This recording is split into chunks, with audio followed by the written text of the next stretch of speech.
بسم اللہ الرحمن الرحیم۔ السلام علیکم۔ آج ہمیں سورہ العنکبوت کی آیت نمبر 10 سے سبق شروع کرنا ہے۔ یہ سورہ مبارکہ قرآن مجید کی سورتوں کے چوتھے گروپ کی آ، مکی سورہ ہے، پانچویں مکی سورہ، اور یہ ان چار سورتوں میں سے پہلی سورہ ہے کہ جو اس گروپ میں الف لام میم سے شروع ہوتی۔ الف لام میم سے شروع ہونے والی قرآن مجید کی صورتیں کل ملا کے 6 ہیں، جن میں سے سورہ البقرہ اور سورہ آل عمران تو قرآن مجید کے بالکل آغاز میں آئی ہیں، اور یہ چار صورتیں ہیں کہ جو اس صورتوں کے چوتھے گروپ میں اللہ تعالیٰ نے شامل فرمائی ہیں۔ سورہ العنکبوت کے آغاز میں ہم نے یہ دیکھا کہ اللہ تعالیٰ نے یہ بات بیان فرمائی کہ لوگوں میں سے بعض ایسے بھی ہیں کہ جو اگرچہ کہ ایمان لانے کا دعویٰ کرتے ہیں، مگر ان کا خیال یہ ہوتا ہے کہ بس وہ یہ کہہ دیں گے کہ وہ ایمان لے آئے تو ان کے لیے، ان کی نجات کے لیے یہ کافی ہوگا۔ اللہ تعالیٰ نے یہ بات واضح فرمائی کہ ایسا ہرگز نہیں ہے، بلکہ اللہ آزماتا ہے، اور اللہ نے آزمایا ان کو بھی جو پہلے ہو گزرے، اور وہ جان کے رہتا ہے ان کو کہ جنہوں نے سچ کہا، یعنی جو اپنے دعوی ایمان میں سچے ہوتے ہیں، اور وہ جان کے رہتا ہے، وہ واضح کر کے رہتا ہے ان لوگوں کو بھی کہ جو جھوٹ بولتے ہیں۔ اللہ تعالیٰ نے انہی آیات میں یہ بھی فرمایا کہ وہ لوگ کہ جو اہل ایمان کو ستا رہے ہیں، جس ستانے کے نتیجے میں بعض اہل ایمان گھبرا اٹھتے ہیں اور خیال کرتے ہیں کہ ان پر تو کوئی آزمائش نہیں آنی چاہیے تھی، وہ لوگ کہ جو ان کو ستا رہے ہیں، ان کا کیا خیال ہے کہ وہ بچ جائیں گے اور وہ اس زیادتی کے بعد ہمارے ہاتھ سے نکل جائیں گے؟ نہیں، ایسا نہیں ہوگا۔ اور یہ بھی فرمایا کہ جو لوگ ستائے جا رہے ہیں، اور اس لیے ستائے جا رہے ہیں کہ ان کو اللہ سے ملاقات کی امید ہے، تو وہ جان لیں کہ اللہ سے ملاقات ہو کے رہے گی، اور اگر انہوں نے اس امید پر یہ مشن، یہ پروجیکٹ اپنے ذمہ لیا ہے، تو یہ بڑی کامیابی کا راستہ ہے۔ لیکن وہ جان لیں کہ یہ کر وہ اپنے لیے رہے ہیں، اللہ پہ کوئی احسان نہیں کر رہے، اور اللہ تعالیٰ جو ایمان لاتے ہیں اور جو نیک عمل کرتے ہیں، صحیح راستہ اختیار کرتے ہیں، تو غلطیاں تو سبھی سے ہوتی ہیں، وہ ان کی غلطیوں کو دور کر دیتا ہے، اور وہ وعدہ کرتا ہے کہ ان کو وہ بہترین جو ان کا عمل ہے اس کا اجر ان کو دے گا۔ اسی ضمن میں اللہ تعالیٰ نے یہ بات بیان فرمائی کہ اللہ نے انسان کو والدین کے بارے میں آ، یہ نصیحت کی ہے کہ وہ ان کے ساتھ حسن سلوک کریں۔ یہ بیان خاص طور پر اس لیے ضروری ہوا، یعنی اس کو واضح کرنا، کہ جیسا کہ ہم ابھی آگے مزید آیات میں بھی دیکھیں گے کہ جب انسان ایمان کا راستہ اختیار کرتا ہے، نیک عمل کا راستہ اختیار کرتا ہے، تو ایک بڑی رکاوٹ اکثر والدین بن جاتے ہیں۔ وہ اپنی خدمات کا واسطہ دے کے ان کو کہتے ہیں کہ وہ اس راستے کو چھوڑ دیں، اس لیے کہ اکثر ایسا ہوتا ہے کہ جو سچا راستہ ہوتا ہے وہ اصل میں جو آ، معاشرے کا چلن ہے، آ، جو روایتی ایک مذہبی تصور ہے، اس سے مختلف ہوتا ہے، اور لوگ اتنے زیادہ جذباتی ہوتے ہیں اپنے مذہبی نظریات اور طور طریقوں کے معاملے میں کہ وہ اس چیز کو برداشت ہی نہیں کر پاتے کہ ان کی اولاد میں سے کوئی ان سے مختلف رویہ اختیار کرے۔ تو اللہ تعالیٰ نے یہ واضح فرمایا کہ والدین کے ساتھ حسن سلوک ہر حال میں ہوگا، لیکن یہ نہیں ہے کہ اگر وہ آپ سے کوئی غلط بات کرنے کو، کہنے کو یا کرنے کو کہیں جیسے شرک ہے، تو آپ پھر بھی ان کی احکام کے پابند ہیں؟ نہیں، ان کے ساتھ حسن سلوک ہوگا، لیکن راستہ اسی کا اختیار کیا جائے گا جس نے اپنا رخ سیدھا اللہ کی طرف کیا ہوا ہے۔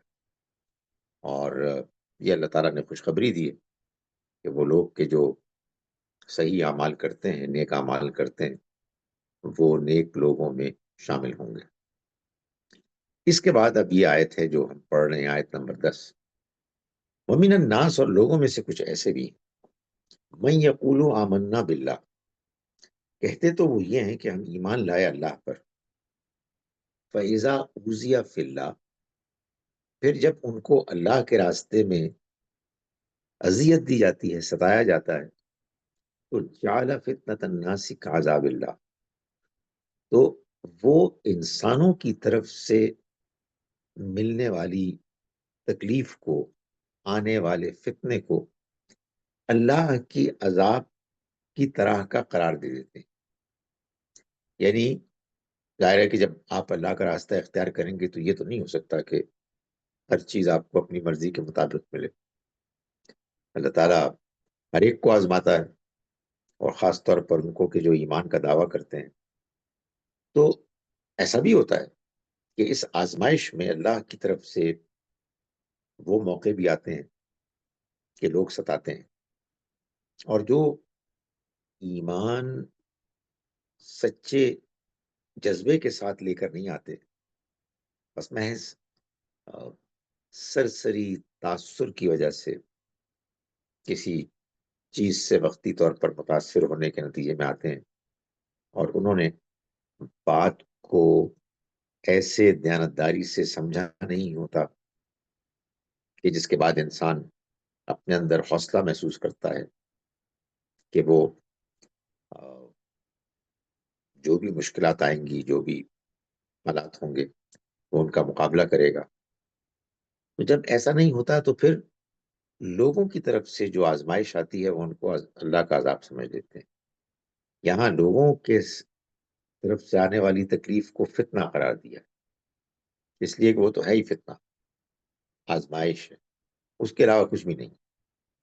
لیکن اللہ کی جو پکڑ ہوتی ہے وہ تو عذاب ہوتا ہے، سزا ہوتی ہے، وہ تو پھر اللہ کا فیصلہ ہے کہ جو ٹل نہیں سکتا۔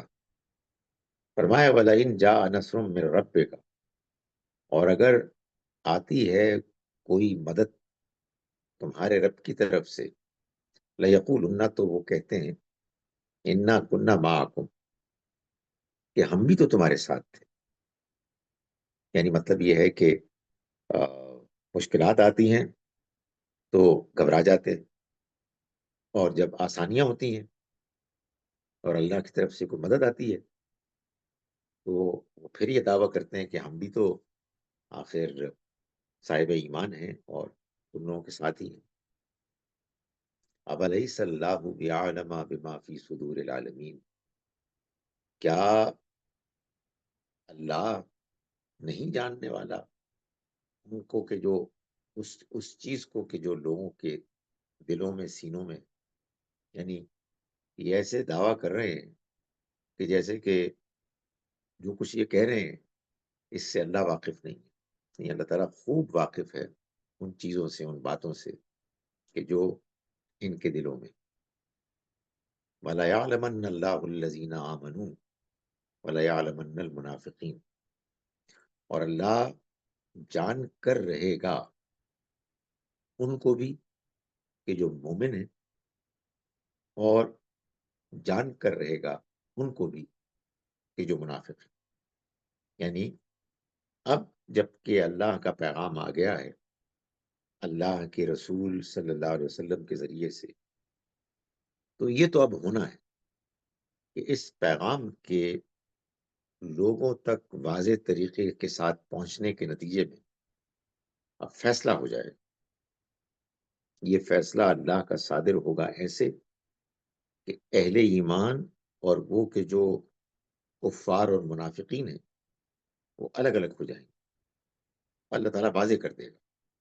تو یہ اللہ اب واضح کر کے رہے گا، یہ اس کی اسکیم کا حصہ ہے. یہ نہیں ہو سکتا کہ لوگ جھوٹ موٹ میں اہل ایمان کے ساتھ شامل ہو جائیں اور جو اہل ایمان کو کامیابیاں حاصل ہوتی ہیں وہ ان کو بھی حاصل ہوں.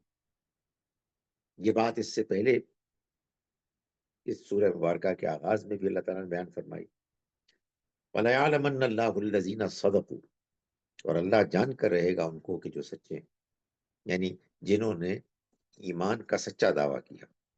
وَلَيَعْلَمَنَّ الْكَاذِبِينَ، اور وہ جان کے رہے گا ان کو کہ جو جھوٹے ہیں. یہاں اسی بات کو، اسی حقیقت کو اس طرح سے بیان کیا کہ وَلَيَعْلَمَنَّ اللَّهُ الَّذِينَ آمَنُوا، اور اللہ جان کے رہے گا ان کو کہ جو اہل ایمان ہیں. وَلَيَعْلَمَنَّ الْمُنَافِقِينَ، اور وہ جان کے رہے گا ان کو کہ جو منافق ہیں.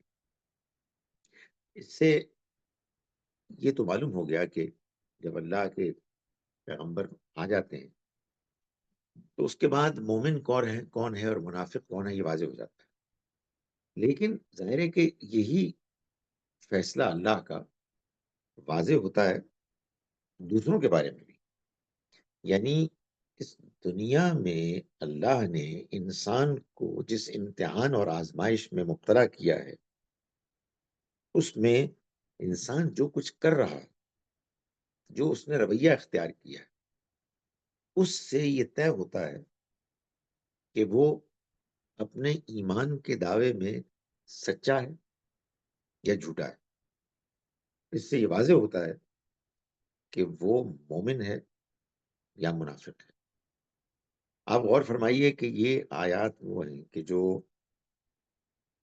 نبی اکرم صلی اللہ علیہ وسلم پر نازل ہوئیں جبکہ آپ پر ایمان لانے والے آپ کے ساتھی تھے. اور یہ آیات مکی آیات ہیں جہاں کسی شخص کے لیے یہ تصور کرنا کہ وہ دنیا کی کسی لالچ کی وجہ سے آیا ہو یہ مشکل تھا. مسلمان کمزور تھے، اپنی تعداد میں کم تھے، ابھی کوئی دور دور اس کا امکان نہیں تھا کہ ان کو کہیں اقتدار حاصل ہوگا، ان کے حالات بہتر ہوں گے. اور اس کے باوجود وہ لوگ کے جو ایمان لائے، اللہ تعالیٰ ان کو یہ بتا رہے ہیں کہ دیکھو یہ تمہارا ایمان کا دعویٰ اب پرکھا جائے گا، اس کا امتحان لیا جائے گا، اور اس امتحان کے بعد یہ طے ہوگا کہ کون سچے ہیں اور کون جھوٹے ہیں، کون مومن ہے اور کون منافق ہے. اس کے بعد ظاہر ہے کہ یہ بات کی جو لوگ عام طور پر کہتے ہیں کہ ہم نے بس کلمہ پڑھ لیا ہے اور اس کے نتیجے میں ہم اللہ تعالیٰ کے ہاں آخرت میں کامیاب ہوں گے، یہ بالکل ایک خام خیالی ہے. اور انسان کو ایمان لانے کے بعد اللہ کی طرف سے ایمان کے امتحان کا سامنا کرنا پڑتا ہے، اس سے کوئی بھی نہیں بھاگ سکتا. ساری زندگی یہی امتحان، ہر روز ایمان کا امتحان ہوتا ہے. یہاں انسان اپنے رویے، اپنے طرز عمل سے یہ ثابت کرتا ہے کسی اور کو نہیں، اللہ کو، کہ وہ مومن ہے، یا وہ ثابت کرتا ہے کہ وہ مومن نہیں، منافق ہے، سچا ہے یا جھوٹا ہے. وقال الذین کفروا، اور کہا ان لوگوں نے کہ جنہوں نے انکار کیا، للذین آمنوا، ان لوگوں سے کہ جو ایمان لائے، اتبعوا سبیلنا، تم ہمارے راستے کو اختیار کرو، ہمارے راستے کی پیروی کرو، ولنحمل خطایاکم، تو ہم تمہارے گناہ اٹھا لیں گے. یہ بھی ایک بڑا ٹپیکل ایک ہوتا ہے سینیریو کہ ایمان لانے والے عام طور پر نوجوان ہوتے ہیں. جو لوگ بالعموم میری عمر کے ہو جاتے ہیں ان کا معاملہ یہ ہوتا ہے کہ وہ جو کچھ مان چکے ہوتے ہیں اس کو چھوڑنے کے لیے مشکل سے ہی تیار ہوتے ہیں، پھنسے ہوئے ہوتے ہیں اپنے نظریات میں. میں یہ نہیں کہہ رہا کہ یہ ناممکن ہے، نہیں، ممکن تو ہے، یہ ان کے لیے ممکن ہے کہ جو ساری عمر سوچتے رہتے ہیں، صحیح اور غلط میں فرق کرنے کی ایک اسٹرگل میں انوالو رہتے ہیں، سچائی کی تلاش کو کبھی نہیں چھوڑتے، اور جو حق جب ان کے سامنے آ جائے اس کے آگے جھک جاتے ہیں، ایسے لوگ ہوتے ہیں، اور بڑی عمر کے بھی ہوتے ہیں۔ لیکن عام طور پر نوجوان ہوتے ہیں جو اس سچائی کو مانتے ہیں کہ جو سچائی ان کے معاشرے کی سچائی نہیں، یعنی ان کے معاشرے میں پاپولر نہیں ہے۔ آ، معاشرے کا چلن کچھ اور ہے، اس کی روایات کچھ اور ہیں، اور سچائی، حق، اللہ کا پیغام یہ کچھ اور ہے۔ اس کو وہ نوجوان عام طور پر قبول کرتے ہیں کہ جن کی کوئی کوئی ویسٹڈ انٹرسٹ ہی نہیں ہوتی، مطلب ان کو معاشرے کے موجودہ نظام سے، اسٹیٹس کو سے کوئی دلچسپی نہیں ہوتی۔ تو ان میں سے بعض کو اگر اللہ یہ توفیق دیتا ہے کہ وہ حق کے متلاشی ہوتے ہیں، تو پھر وہ ہیں کہ جو آگے بڑھتے ہیں اور حق کو قبول کرتے ہیں۔ تو ایسے لوگوں کو، جو بڑے بوڑھے بزرگ لوگ ہوتے ہیں، وہ سمجھانے کے لیے کہتے ہیں کہ دیکھو بات یہ ہے کہ کیا پرابلم ہے تمہارا مسئلہ یہ ہے کہ تمہارا خیال ہے کہ ہم جو کچھ کر رہے ہیں اس کے نتیجے میں تم گناہ گار ہوگے، تو لو ہم تمہارے گناہوں کا بوجھ اٹھا لیں گے، ہم وعدہ کرتے ہیں کہ اگر تمہارے خیال کے مطابق قیامت میں فیصلہ تمہارے خلاف ہوگا اور تمہیں تمہارے گناہوں کے بوجھ تلے سزا ہوگی، تو ہم وہ بوجھ اٹھا لیں۔ وہ ظاہر ہے کہ ایک جتن کرتے ہیں، ایک لالچ دیتے ہیں، روکنے کے لیے جو کچھ بھی ان کے لیے ممکن ہوتا ہے۔ بعض اوقات ستاتے ہیں، دھمکیاں دیتے ہیں، بوائے کاٹ کرتے ہیں، بعض اوقات لالچ دیتے ہیں، اور یہ بھی کہتے ہیں کہ آخر اس میں کیا مسئلہ ہے، ہم تمہاری خطاؤں کو اٹھا لیں گے۔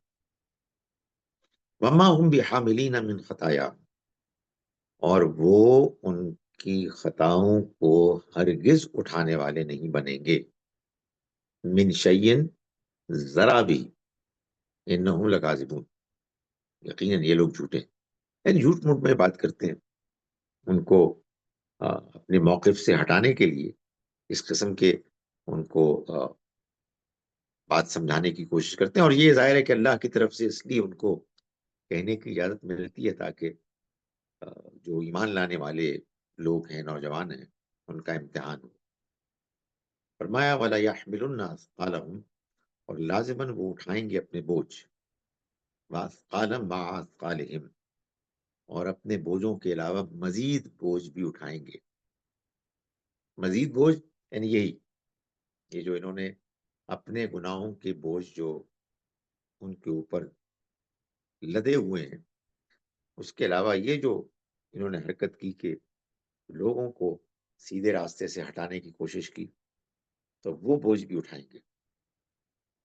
وَلَيُسْأَلُنَّ يَوْمَ الْقِيَامَةِ، اور لازماً سوال کیا جائے گا ان سے قیامت کے دن، عَمَّا كَانُوا يَفْتَرُونَ، ان چیزوں کے بارے میں جو یہ افترا کرتے تھے، یعنی جو جھوٹ موٹ کی چیزیں وہ گڑتے تھے، جیسے یہ بات کہ ہم تمہارے بوجھ اٹھا لیں گے، فکر مت کرو، تو ان سے لازماً پوچھا جائے گا کہ یہ تم نے کس بنیاد پر کہا تھا۔ وَلَقَدْ أَرْسَلْنَا نُوحًا إِلَىٰ قَوْمِهِ، اور ہم نے نوح کو اس کی قوم کی طرف بھیجا رسول بنا کر۔ یہ اچانک نوح علیہ السلام کا واقعہ کیوں بیان ہو رہا ہے؟ یعنی معلوم ہوتا ہے کہ جو کچھ ابھی ہم نے پڑھا، جو اس زمانے کے مسلمانوں کو خطاب کر کے ان کو بتایا گیا کہ یہ امتحان ہے جس سے تم گزر رہے ہو، یہی معاملہ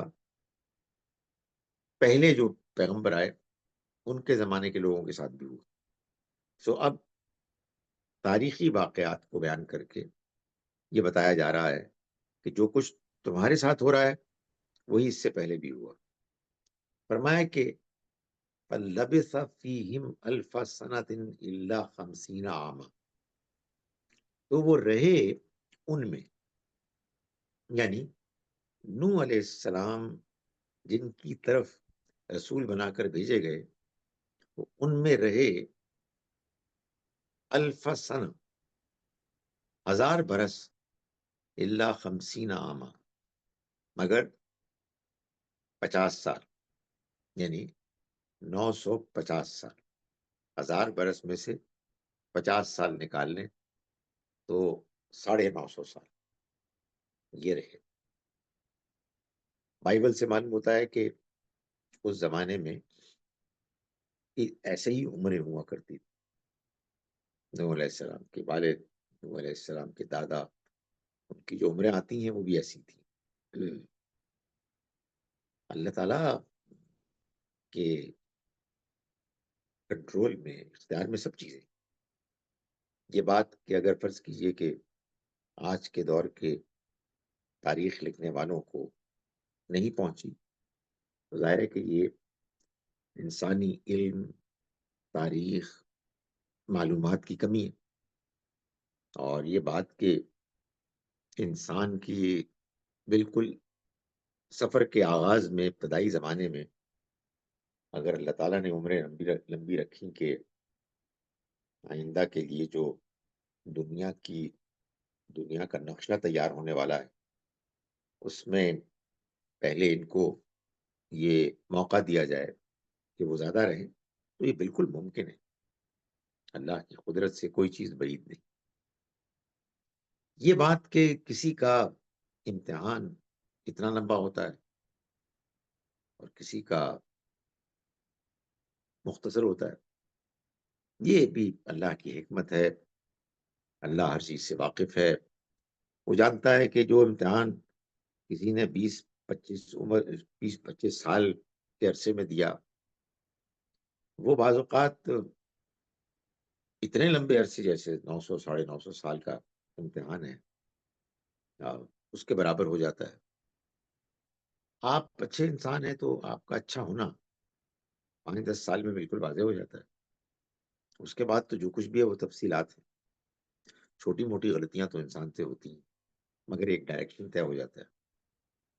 مگر یہاں خاص طور پر اس عمر کا ذکر اس لیے کیا کہ یہ بتایا جائے کہ جس امتحان سے تم گزر رہے ہو نا، امتحان اس سے کہیں زیادہ کڑے پچھلے زمانے کے لوگوں کو آئے ہیں، پیغمبروں کو، ان کے ماننے والوں کو. اور سوچو، امیجن کرو کہ ان کی عمریں کتنی لمبی تھی اور اس طویل عمر میں ان کو جو آزمائشیں آئیں وہ اس میں پورا اترے. فرمایا کہ فَأَخَذَهُمُ الطُّوفَانُ وَهُمْ ظَالِمُونَ، تو طوفان نے ان کو آ گھیرا اور وہ اپنی جانوں پر ظلم کر رہے تھے. جیسے یہ لوگ کر رہے ہیں ایسے ہی وہ لوگ بھی کر رہے تھے. اپنی جانوں پر ظلم یعنی جانتے بوجھتے ہوئے غلط بات کو ماننا اور غلط کام کرنا.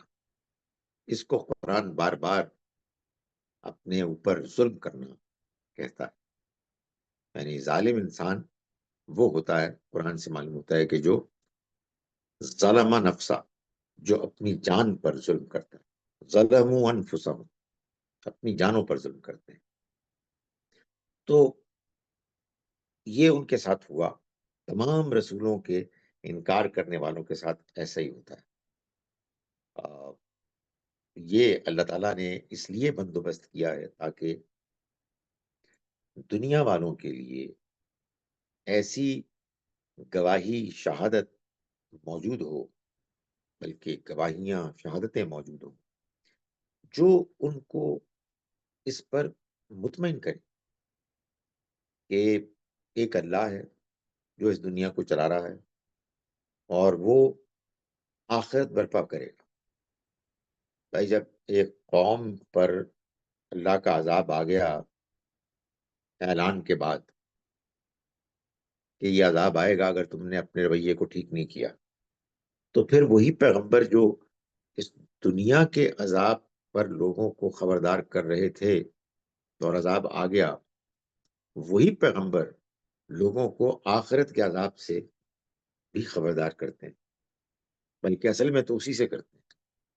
یہ دنیا کا عذاب تو صرف، جیسا کہ میں نے گزارش کی، ایک ایویڈنس ہوتا ہے، ایک دلیل، ایک گواہی۔ تو فرمایا کہ یہ ہوا فَأَنجَيْنَاهُ وَأَصْحَابَ السَّفِينَةِ، تو ہم نے نجات دے دی اس کو، یعنی نوح علیہ السلام کو اور کشتی والوں کو، اور وَجَعَلْنَاهَا آیَةً لِّلْعَالَمِينَ، ہم نے ان کو تمام جہان والوں کے لیے ایک نشانی بنا دیا، یعنی اس واقعے کو، اس کشتی کو بھی۔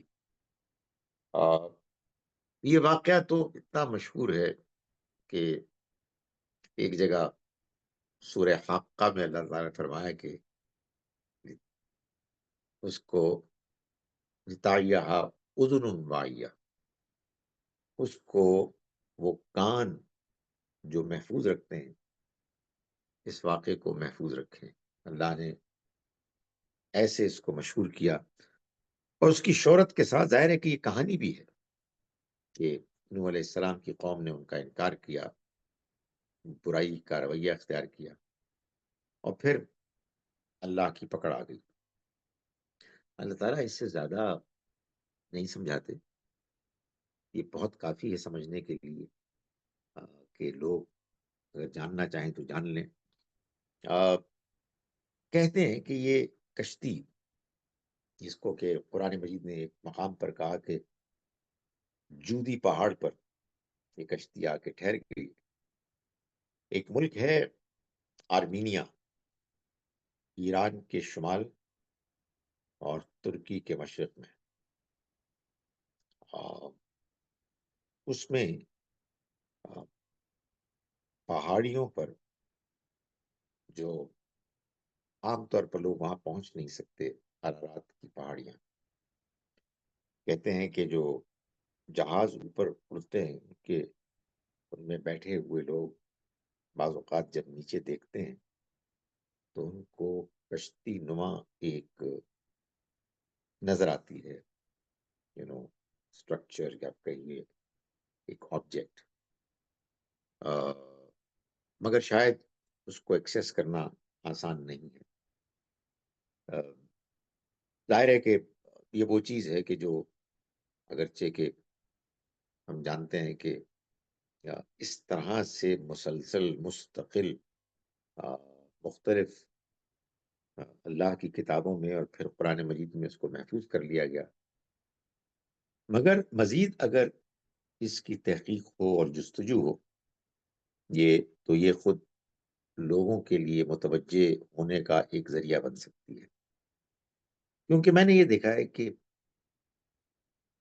لوگوں کے اطمینان کے لیے بعض اوقات کچھ زیادہ ہی بات کرنے کی ضرورت پیش آتی ہے۔ کچھ تو زمانہ لوگوں کو کنفیوز کرتا ہے، ایسی چیزیں پیچیدہ بن جاتی ہیں، تاریخ زیادہ اہم ہو جاتی ہے۔ کون سی تاریخ؟ وہ تاریخ جو انسانوں نے لکھی ہے۔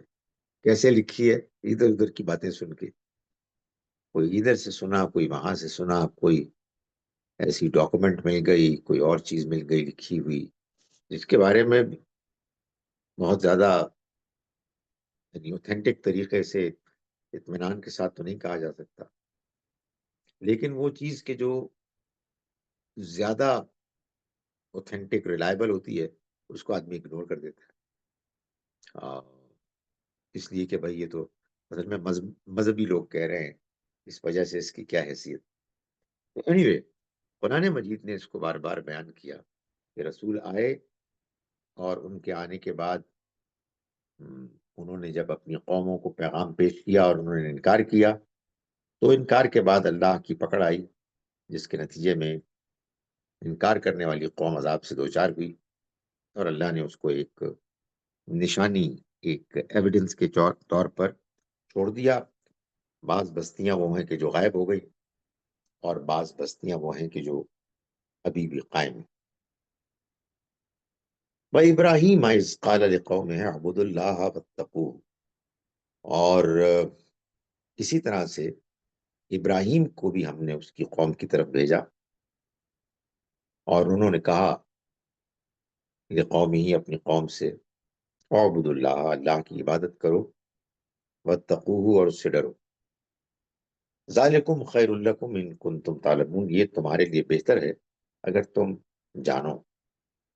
اللہ سے ڈرو یعنی جان لو کہ اللہ موجود ہے، وہ دیکھ رہا ہے، وہ ہر چیز پر قدرت رکھتا ہے، ساری مہربانیاں اسی کی طرف سے ہیں۔ وہ جب دیکھ رہا ہے سب کچھ، تو اگر وہ پکڑے گا تو پھر اس کے بعد بچنے کا کوئی امکان نہیں۔ اس وقت اگر تم اپنے آپ کو آزاد، خود مختار پا رہے ہو، تو یہ ایک بالکل بختی چیز ہے۔ اپنے آپ کو دھوکہ نہ دو، تم جو کچھ کر رہے ہو اس سب کے سب کا اللہ کے ہاں حساب کتاب ہوگا۔ تو یہ بڑی ڈرنے کی چیز ہے، اس میں کوئی شبہ ہی نہیں۔ یعنی یہ بات کہ اللہ کی محبت انسان کو دین کی طرف لے جانے والی چیز بننی چاہیے، یقیناً، لیکن اگر فرض کیجئے کہ لوگ اللہ کی محبت کا واسطہ دے کے دھوکہ دینے لگیں اور غلط رویہ اختیار کریں، تو پھر انسانوں کو یہ بتانے کی ضرورت پیش آتی ہے کہ جس رب کے ساتھ تمہارا معاملہ ہے بہت بہت مضبوط ہے، بہت طاقتور، ہر جگہ موجود ہے، دیکھ رہا ہے، تو اس سے ڈرو۔ ذالکم خیر لکم، یہ تمہارے لیے بہتر ہے، ان کنتم تعلمون، اگر تم جانتے ہو۔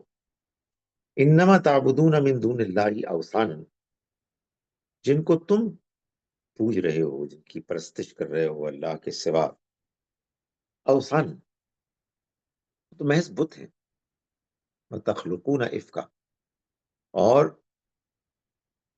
تم جھوٹ کرتے ہو، یعنی تم نے یہ جو بت بنائے ہیں اور ان کے پیچھے جو تم نے ایک سوچ رکھی ہے، جو مائتھولوجی ہے، وہ جھوٹ پر مبنی ہے، ان کی کوئی حیثیت نہیں ہے، ان کا کوئی کنیکشن نہیں ہے۔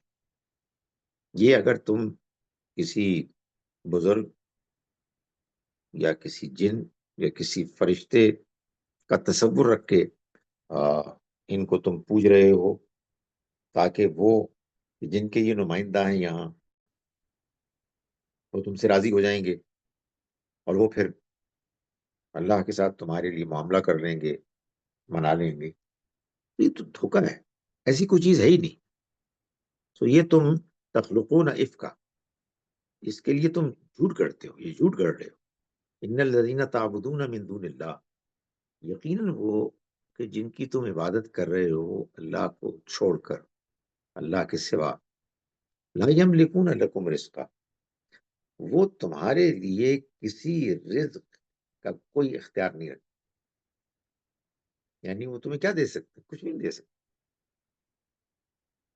فابتغوا عند اللہ الرزق، تو تم اللہ کے ہاں رزق ڈھونڈو۔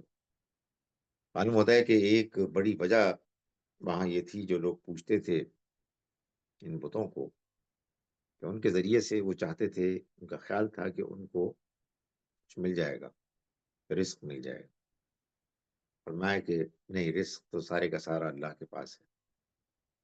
تو فابتغوا عند اللہ الرزق، تم اللہ ہی کے ہاں رزق تلاش کرو، واعبدوہ، اور تم اس کی عبادت کرو، واشکروا لہ، اور اس کے شکر گزار رہو۔ یعنی تمہاری عبادت جو ہے اصل میں اس کی شکر گزاری کے جذبے کے تحت ہونی چاہیے۔ الیہ ترجعون، اسی کی طرف تم لوٹائے جاؤ، یعنی جب یہ حقیقت ہے تو پھر تمہارا رویہ یہی ہونا چاہیے کہ تم اس کی پرستش کرو اس کی عبادت کرو اور اس کا شکر ادا کرو. وَإِن تُكَذِّبُوا، اور اگر تم جھٹلاؤ گے تو اس سے کیا فرق پڑتا ہے؟ فقط کذبا، اس لیے کہ بے شک جھٹلایا من قبلکم، تم سے پہلی بھی بہت سی قوموں نے. یعنی تم جھٹلانا چاہتے ہو جھٹلا دو، کوئی اس سے اللہ تعالیٰ کی خدائی میں تو کوئی فرق نہیں آئے گا. وما علی الرسول الا البلاغ المبین، اور رسول پر کوئی ذمہ داری نہیں سوائے صاف صاف پہنچا دینے. یعنی اگر انہوں نے پیغام کو صاف پہنچا دیا اور تم نے اس کا انکار کر دیا تو پھر تمہارا بہت برا ہو. اس لیے دیکھ لو تم کیا رویہ اختیار کرتے ہو. میں ان آیات کا ترجمہ جو آج ہم نے پڑھی ہے ایک مرتبہ پھر آپ کے سامنے پیش کر رہا ہوں. ہم نے آج آیت نمبر 10 سے اپنے سبق کا آغاز کیا. ہم شروع کرتے ہیں اس اللہ کے نام کے ساتھ جس کی رحمت بے پناہ ہے، جس کی عنایت ہمیشہ کے لیے. یہ خدا پر ایمان کا تقاضا ہے. یہ میں غامدی صاحب کا ترجمہ پڑھ رہا ہوں اور یہ بریکٹ میں انہوں نے لکھا ہے پچھلی آیات کو سمرائز کرتے ہوئے آگے جوڑنے کے لیے. یہ خدا پر ایمان کا تقاضا ہے. اور ادھر لوگوں کا حال یہ ہے کہ ان میں ایسے بھی ہیں جو کہتے ہیں کہ ہم خدا پر ایمان لائے ہیں، لیکن جب اسی خدا کی راہ میں ستائے جاتے ہیں تو لوگوں کے ستانے کو وہ خدا کے عذاب کی طرح سمجھ لیتے ہیں اور پیچھے ہٹ جاتے ہیں. یہی لوگ ہیں کہ اگر تمہارے پروردگار کی طرف سے کوئی مدد ظاہر ہوگی تو ضرور کہیں گے کہ ہم تو آپ لوگوں کے ساتھ تھے. کیا لوگوں کے دلوں میں جو کچھ ہے اس سے اللہ بخوبی واقف نہیں ہے؟ یہ ایمان کا دعویٰ کر رہے ہیں تو خوب سمجھ لیں کہ اللہ انہیں ضرور جانے گا جو فی الواقع مومن ہیں اور منافقوں کو بھی جان کر رہے گا.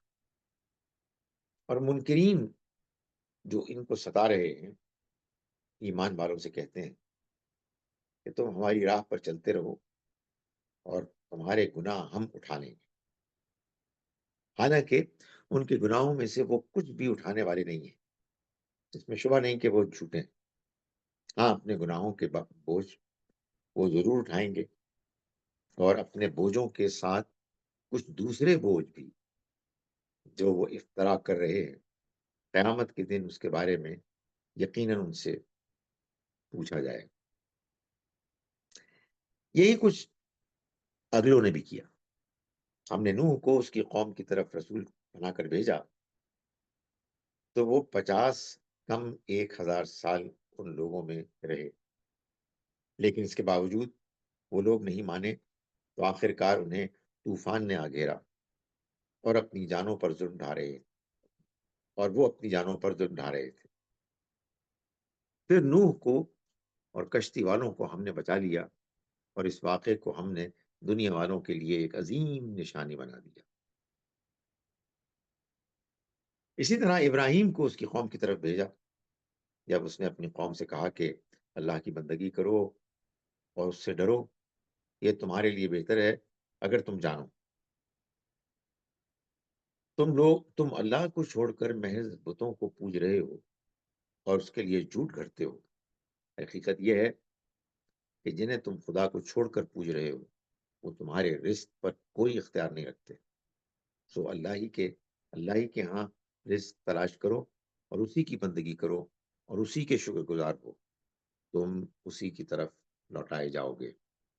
اور اگر جھٹلاؤ گے تو یہ کوئی نئی بات نہیں ہے، اس لیے کہ تم سے پہلے بھی بہت سی قومیں جھٹلا چکی ہیں اور خدا کے رسول پر تو صاف صاف پہنچا دینے کی ذمہ داری. اقول قولی ھذا واستغفر اللہ لی ولکم. اگر کوئی سوال ہے تو ہینڈ ریز کر کے پوچھ لیجیے. ورنہ انشاءاللہ اگلے جمعرات، یعنی میرے جمعرات اور آپ کے پاکستان کے جمعے کی صبح کو پھر ملاقات ہوگی۔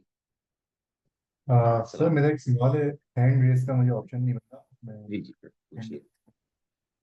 جب سر آپ یہ بات جب ترجمہ سنا رہے تھے کہ خدا تعالیٰ منافقین کو ایمان والوں سے الگ کر دے گا اور جان کے رہے گا کون ایمان والا ہے کون منافق ہے، تو گویا یہ تنبیہ ہے یا پھر یہ فیوچر کی ایک پریڈکشن ہے خدا تعالیٰ کی طرف سے ایمان والوں کو کہ ایک جماعت تمہارے ساتھ شامل ہوگی؟ اور ایسی تنبیہ کا پھر مقصد کیا ہوا کہ جب آپ کی جماعت کی، جیسے آپ نے پہلے بتایا کہ جماعت کی تعداد بہت قلیل ہے اس وقت اور سارے بہت قریبی لوگ ہی ہیں اللہ کے نبی کے، تو اس وقت ایسے طرز تخاطب کی وجہ کیا ہے؟